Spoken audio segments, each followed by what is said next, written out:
What's up, guys? My name's Dychronic, your host in this Call of Duty Extinction world record run on the new Chaos mode. Now, this is not a #1 in the world run, but it is my 14th in the world. I thought I just did pretty good, and it was really good gameplay. It was the cream of the crop that I had on the new Chaos mode. It is on the map Point of Contact. I believe that this is actually one of the most difficult maps, as it's just kind of hard. I have a feeling if I go back and play some more, I have a new strategy.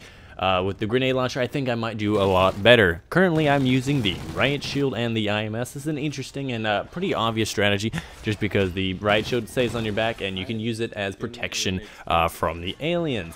Now, however, I believe, I don't know if this is just me, or maybe it's everybody, but the riot shield doesn't seem to do jack shit. You always see it have like 6 hits and for the longest time, and you've gone down like 3 times and it's still there, and it just doesn't seem to help.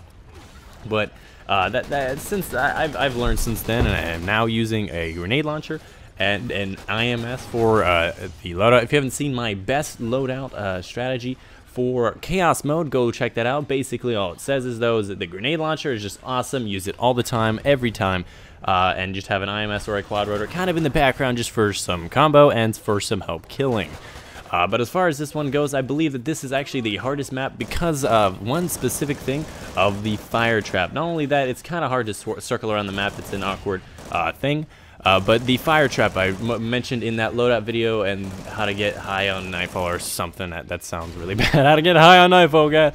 But anyways, this is my record run using the fire traps. I didn't use in this video, but it's super effective. Probably the electric trap as well, but the fire trap, what it does is it lights these aliens on fire. When you're near the end, your combo decides to go a lot faster. It just ends up and decides to go a lot faster, and having them on fire means that they can continually be hurt, and since they have such a large amount of health, you know that they're going to be burning for the entire time period. So just turning on a fire trap and keep on running around in circles around it, it really does help, and it keeps your combo up.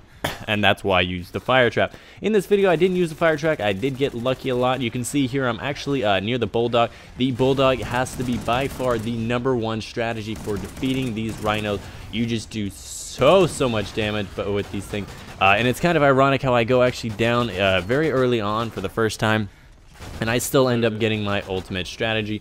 Or not the ultimate strategy, my ultimate final score of amazing. I don't even know what it is, but all I know is at the time I did get 14th in the world, which is pretty cool. The best I've ever gotten on Call of Duty Ghosts or any game was actually 4th in the world. If you haven't seen my 4th in the world Extinction, I had 4 relics on solo for Point of Contact before any of the map packs came out, I believe.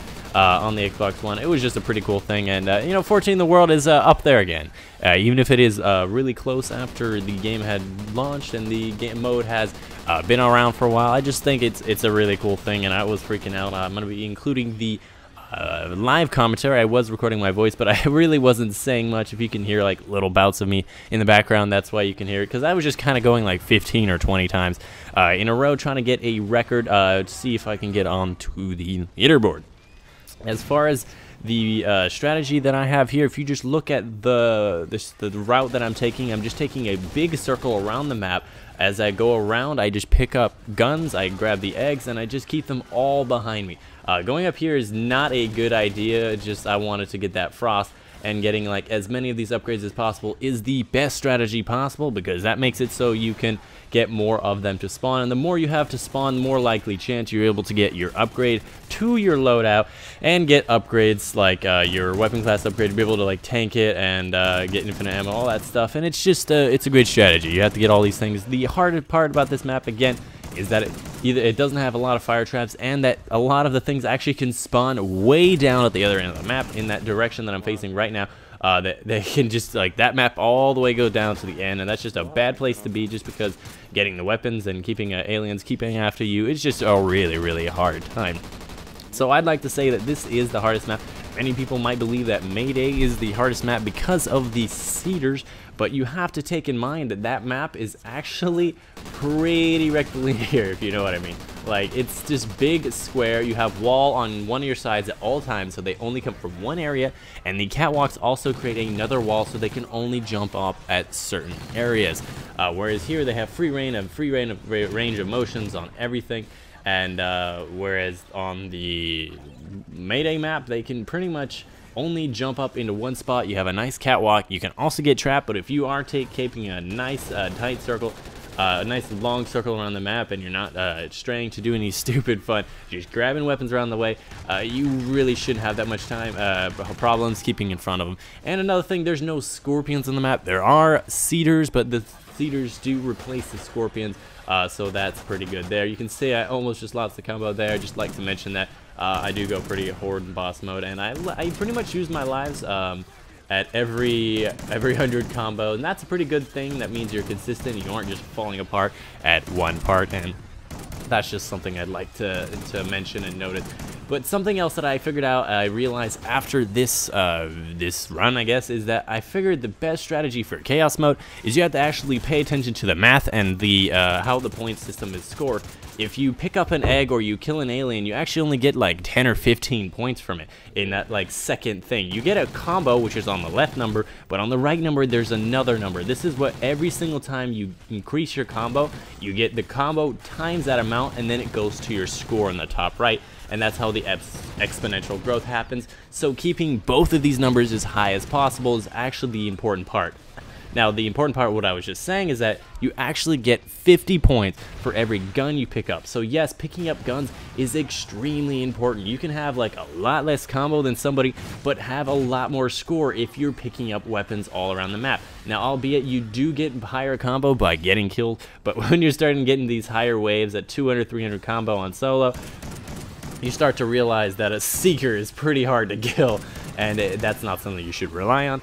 Another tip for this map is turn on every electrical trap. At a certain point, you'll have plenty of money. Just use all your money. I should have been dropping IMSs at this point. I don't know if I had one and it hadn't died yet, but just keep dropping IMSs. Keep dropping your riot shields.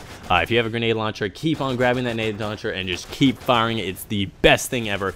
And it can also keep up your combo, so keep that in mind if you want to just pull it out like real clutch mode. And of course, it's a grenade launcher. It pretty much hits everything, so that also is a double landing when you're helping to do that. And another thing is incendiary rounds.